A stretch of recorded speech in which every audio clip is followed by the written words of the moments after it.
ಇಷ್ಟೇ, ಗಂಧದ ಗುಣ ಇದೆ, ದೇಹವನ್ನು ತಂಪು ಮಾಡೋ ಗುಣ.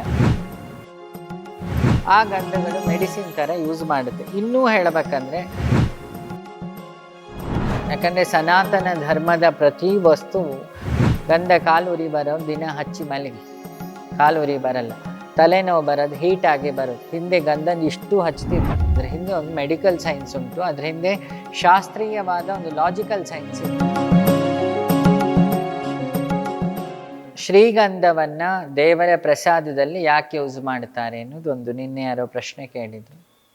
ವಿಚಾರ ಇಷ್ಟೇ, ಗಂಧದ ಗುಣ ಇದೆ, ದೇಹವನ್ನು ತಂಪು ಮಾಡೋ ಗುಣ. ಹಿಂದೆ ಸೆಂಟ್ ಹಾಕ್ಕೊಳ್ತಿರ್ಲಿಲ್ಲ, ಶ್ರೀಗಂಧದ ಎಣ್ಣೆ ಮತ್ತು ಗಂಧವನ್ನು ಮೈಗೆ ಲೇಪ ಮಾಡೋರು. ಬಾಡಿ ಹೀಟ್ ರೆಡ್ಯೂಸ್ ಮಾಡುತ್ತೆ ಗಂಧ, ಮೆಡಿಕಲಿ ಹೇಳ್ತಾ ಇರೋದು. ಹಾಗಾಗಿ ಕಾಲಿಗೆ ಗಂಧ, ದೇವರ ವಿಗ್ರಹಕ್ಕೆ ಗಂಧದ ಲೇಪ ಮಾಡ್ತಾಯಿದ್ರು. ಮಕ್ಕಳಿಗೆ ಶ್ರೀಗಂಧವನ್ನು ಹಚ್ಚಿ, ಪ್ಯೂರ್ ಗಂಧ ಹೇಳಿದೆ, ಕೆಮಿಕಲ್ ಗಂಧ ಅಲ್ಲ. ಇನ್ನೊಂದು ಗಂಧವನ್ನು ವಿಷ್ಣುವಿನ ಅಥವಾ ಮಹಾಲಕ್ಷ್ಮಿಯ ಪ್ರತೀಕ ಅಂತ ಶಾಸ್ತ್ರವೂ ಹೇಳುತ್ತೆ. ಸೊ ಆ ಗಂಧವನ್ನು ಇಲ್ಲಿ ತಿಲಕಾಗಿ ಯೂಸ್ ಮಾಡ್ತೀವಿ. ಅದು ನಮ್ಮ ಥರ್ಡ್ ಐಯಲ್ಲಿರೋ ರುದ್ರಗ್ರಂಥಿಯ ಹೀಟನ್ನು ರೆಡ್ಯೂಸ್ ಮಾಡಲಿಕ್ಕೆ ಒಂದು ರೀಸನ್. ಇನ್ನೊಂದು, ಶ್ರೀಗಂಧ ಅನ್ನೋದೇ ಸ್ವಯಂ ಪವಿತ್ರವಾದ ವಸ್ತು.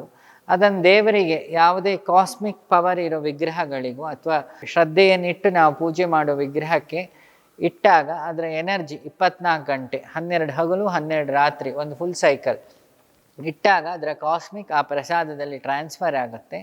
ಆ ಗಂಧಗಳು ಮೆಡಿಸಿನ್ ಥರ ಯೂಸ್ ಮಾಡುತ್ತೆ. ಇನ್ನೂ ಹೇಳಬೇಕಂದ್ರೆ, ಈ ಪಳನಿ ಥರ ವಿಗ್ರಹಗಳಿರುತ್ತೆ, ನವಪಾಷಾಣ ಮೂರ್ತಿ, ಆಯುರ್ವೇದ ಗಿಡಗಳಿಂದ ಮಾಡಿದ್ದು ವಿಗ್ರಹಗಳು. ಕೇರಳದ ಸುಮಾರು ದೇವಸ್ಥಾನ ಇದೆ.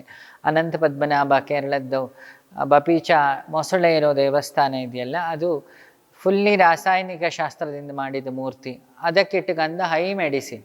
ಯಾಕೆ ಅಲ್ಲಿ ಎಲ್ಲ ಪ್ರಾಣಿಜನ್ಯ, ಸಸ್ಯಜನ್ಯ, ಶರ್ಕರ ಪಾಕ ಮಾಡಿ ಆ ಮೂರ್ತಿ ಪದ್ಮನಾಭಂದು ಮಾಡಿರೋದು.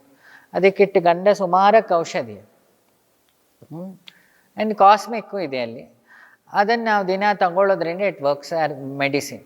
ಯಾಕಂದರೆ ಸನಾತನ ಧರ್ಮದ ಪ್ರತಿ ವಸ್ತುವು ನಾನು ನೋಡಿದಾಗೆ ಅದು ಮೂರ್ಖತನ, ಮೂಢನಂಬಿಕೆ ಅಲ್ಲ. ಅದ್ರ ಹಿಂದೆ ಒಂದು ಮೆಡಿಕಲ್ ಸೈನ್ಸ್ ಉಂಟು, ಅದ್ರ ಹಿಂದೆ ಶಾಸ್ತ್ರೀಯವಾದ ಒಂದು ಲಾಜಿಕಲ್ ಸೈನ್ಸ್ ಇದೆ. ಅದಕ್ಕೆ ನಾವು ಹೇಳೋದು, ನೀವು ಇದನ್ನು ಹೇಗೆ ಸೈನ್ಸ್ ಅಂತೀರೋ, ಇಟ್ಸ್ ಎ ಸ್ಪಿರಿಚುವಲ್ ಸೈನ್ಸ್. ನಮಗದು ಗೊತ್ತಿಲ್ಲ ಅಂದ ತಕ್ಷಣ ನಾವು ಅದನ್ನು ಅಂಧವಿಶ್ವಾಸ ಅನ್ನೋ ಹಣೆಪಟ್ಟಿ ಹಾಕೋದಲ್ಲ. First go and realise what is that. ಶಿವನ ಲಿಂಗಕ್ಕೆ ನೀರು ಯಾಕೆ ಹಾಕ್ತೀರಿ? ಆಯುರ್ವೇದದಲ್ಲಿ ಧಾರಾಪಾತ್ರೆಯನ್ನು ಯೂಸ್ ಮಾಡಿ ಇಲ್ಲಿಗೆ ಯಾಕೆ ಶಿರೋಧಾರ ಮಾಡ್ತಾರೆ? ಶಿವ ಅಂದರೆ ರುದ್ರ, ನಿಮ್ಮ ದೇಹದಲ್ಲಿ ರುದ್ರನ ಭಾಗ ಯಾವುದು? ಈ ಹಣೆ. ಇದನ್ನು ತಣ್ಣಗೆ ಮಾಡಿದಾಗ ಬಾಡಿ ಸ್ಟ್ರೆಸ್ಲೆಸ್ ಆಗ್ತದೆ.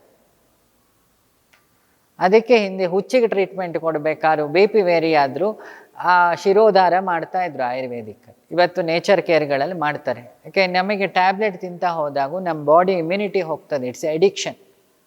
ನಮ್ಮ ಕಿಡ್ನಿಗಳ ಕೆಲಸ ಮಾಡೋದು ನಿಲ್ಲುತ್ತೆ, ಆರ್ಗನ್ಗಳ ಇಮ್ಯುನಿಟಿ ಹೋಗ್ತದೆ. ಸೊ ಹಾಗಾಗಿ ಇದು ಶ್ರೀಗಂಧದ ಇಂಪಾರ್ಟೆನ್ಸ್, ದೈವಿಕ ಇಂಪಾರ್ಟೆನ್ಸ್. ಶಾಸ್ತ್ರೀಯವಾಗಿ ಅದು ಮಹಾಲಕ್ಷ್ಮಿಯ ಸಂಕೇತ, ಗಂಧ ಪ್ಯೂರಿಟಿಯ ಸಂಕೇತ. ಅದಕ್ಕೆ ಗಂಧಂ ಲೇಪಯಾಮಿ, ವಿಗ್ರಹದ ಪ್ಯೂರಿಟಿಯನ್ನು ಜಾಸ್ತಿ ಮಾಡುತ್ತೆ ಅನ್ನೋದು ಫಸ್ಟ್ ರೀಸನ್. ಎರಡನೇದು medically reason, it is A heat reducer. ಗಂಧ ಕಾಲುರಿ ಬರೋರು ದಿನ ಹಚ್ಚಿ ಮಲಗಿ, ಕಾಲುರಿ ಬರಲ್ಲ, ತಲೆನೋವು ಬರೋದು ಹೀಟಾಗಿ ಬರೋದು. ಹಿಂದೆ ಗಂಧನ ಇಷ್ಟು ಹಚ್ತಿದ್ರು.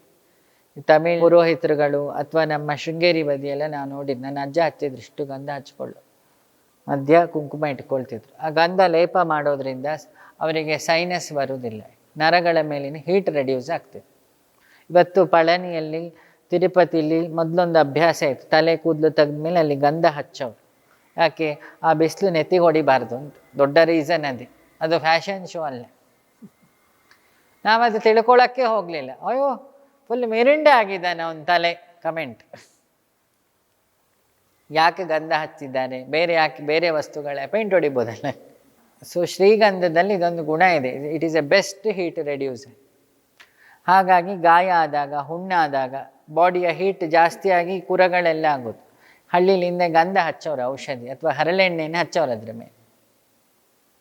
ಬಾಡಿಯಲ್ಲಿ ವಿಪರೀತ ಹೀಟ್ ಪ್ರೊಡ್ಯೂಸ್ ಆದರೆ ಮೊಡವೆಗಳಾಗಿ, ರ್ಯಾಷಸ್ ಆಗಿ, ಅಥವಾ ಕುರ ಅಂತೇನು ಹೇಳ್ತೀವಿ, ಕುರಗಳಾಗಿ ಕಾಯಿಲೆ ಬರೋದು. ಆವಾಗ ಹಿಂದಿನವ್ರು ಏನು ಮಾಡ್ತಿದ್ರು, ಬೇವಿನ ಸೊಪ್ಪರದು ಹಚ್ಚೋರು, ತಂಪು ಹೀಟ್. ಅಮ್ಮ ಆದಾಗ ಚಿಕನ್ ಪಾಕ್ಸಿಗೆ ಗಂಧ ಹಚ್ಚೋರು. ಗಂಧ ಹೀಟ್ ರೆಡ್ಯೂಸ್ ಮಾಡ್ತದೆ. ಸೊ ಇದು ಗಂಧದ ಮಹತ್ವ. ನಾಳೆ ಇನ್ನು ಹೊಸ ಹೊಸ ಪೂಜಾ ವಸ್ತುಗಳೆಲ್ಲ ಔಷಧಿ ಗುಣಗಳೊಂದಿಗೆ ಮತ್ತೆ ಚರ್ಚೆ ಮಾಡಿ.